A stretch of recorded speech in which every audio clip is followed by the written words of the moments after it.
This is Apollo and Athena, a pair of kestrels that are trying to nest here. They've faced battles with buzzards and tawny owls, but thankfully they've got 6 precious eggs safely inside.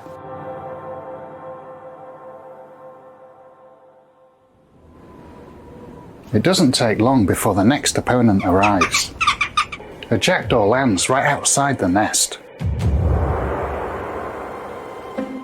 With a full clutch of eggs to protect, Athena quickly sees it away and calls for backup. Together they see the threat off.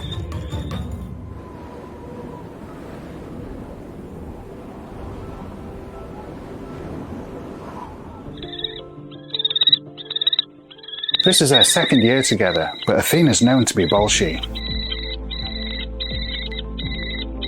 Blocking Apollo in and calling at him when he's trying to brood. She seems to want to brood herself, and for him to go out hunting instead.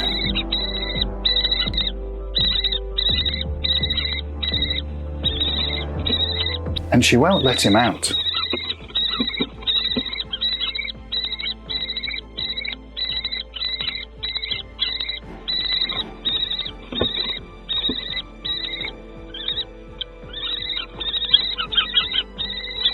Finally, he squeezes past her,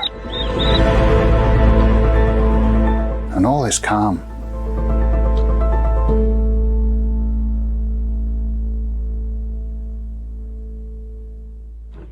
Soon he's back with a large vole.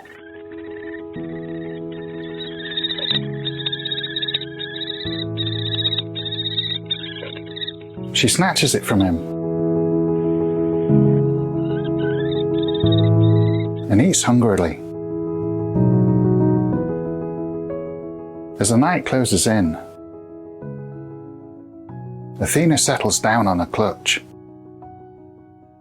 She'll be incubating his eggs for almost a month. But soon another unwanted visitor is outside. Orion, a male barn owl from a nearby nest, pays a visit. But he's seen off swiftly by a protective Athena, who returns to continue incubating.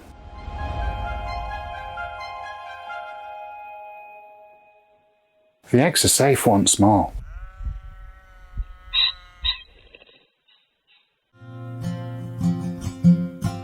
Like barn owls and tawny owls, male kestrels provide food for the female while they're incubating.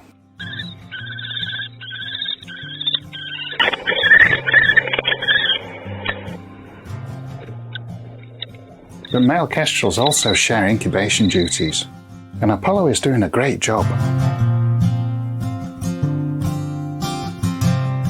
Athena returns with danger hot on her tail. The jackdaws are back. Apollo wastes no time launching a high-speed attack, scaring them off for good.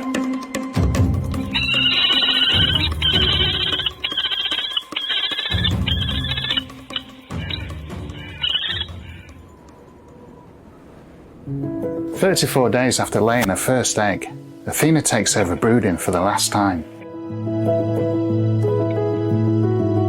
Females always take over when they sense the eggs are going to hatch. So I see this as a great sign.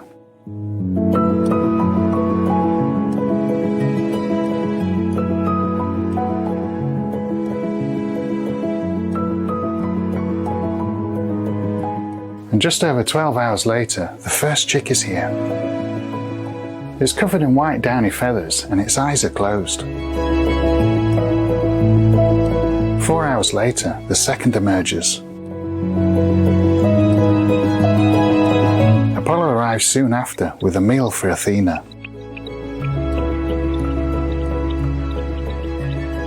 He pauses in the entrance and then returns for a closer look. He sees Athena carefully feeding them.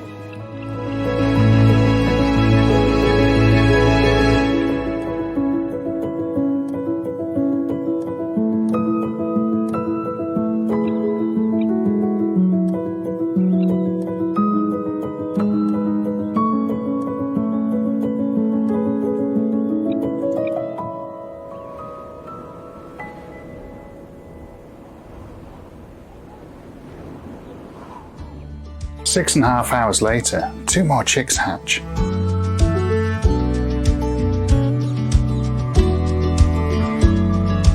Athena helps this one out of its shell.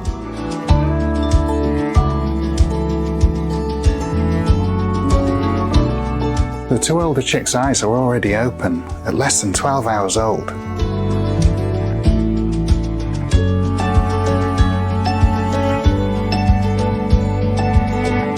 The 5th chick hatches the next day and is soon the size of its siblings.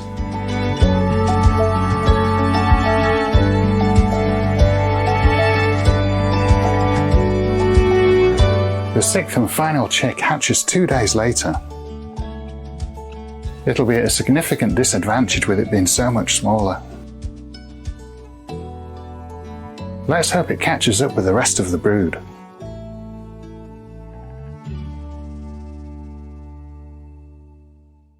At this stage, female kestrels do all of the brooding, and the males do all of the hunting.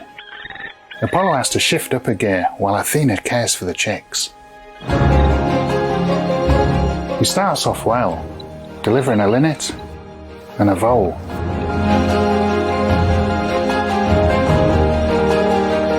But when he delivers a wood mouse, Athena refuses to take it.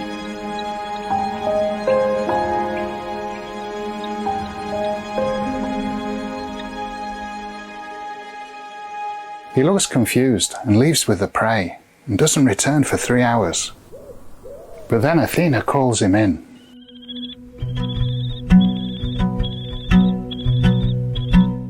And he flies straight in. She seems to be ready for food now.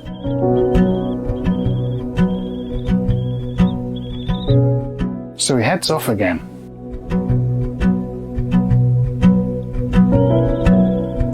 And delivers to a very impatient Athena.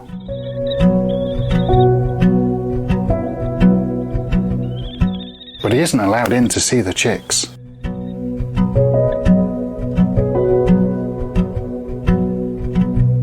Over the next 2 days, he delivers 10 prey items.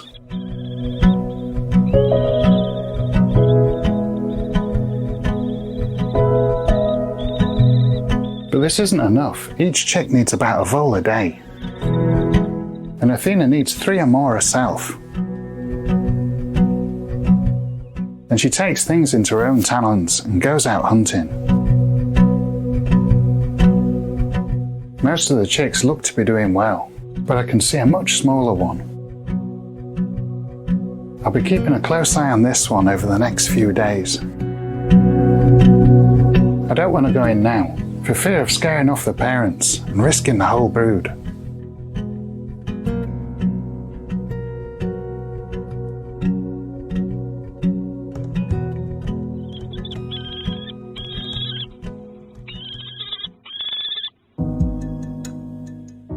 When Athena returns with the worm, it isn't the best sign. It could mean there's not many rodents around.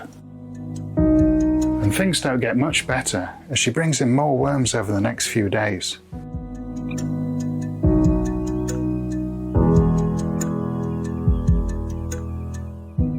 The youngest chick is much smaller than the others and is getting left out of the huddle. I decide it's time to intervene.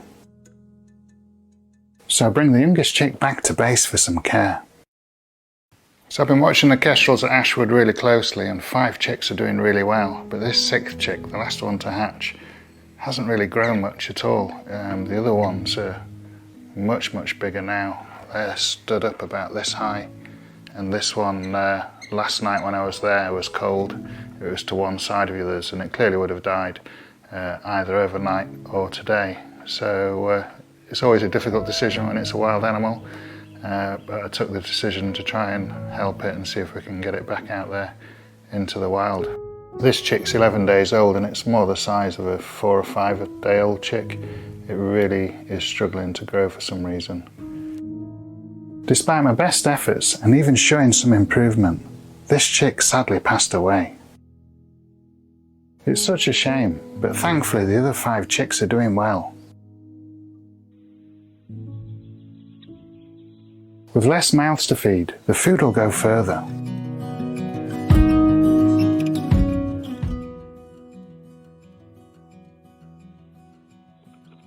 Soon deliveries pick up, and I'm confident they'll all fledge successfully.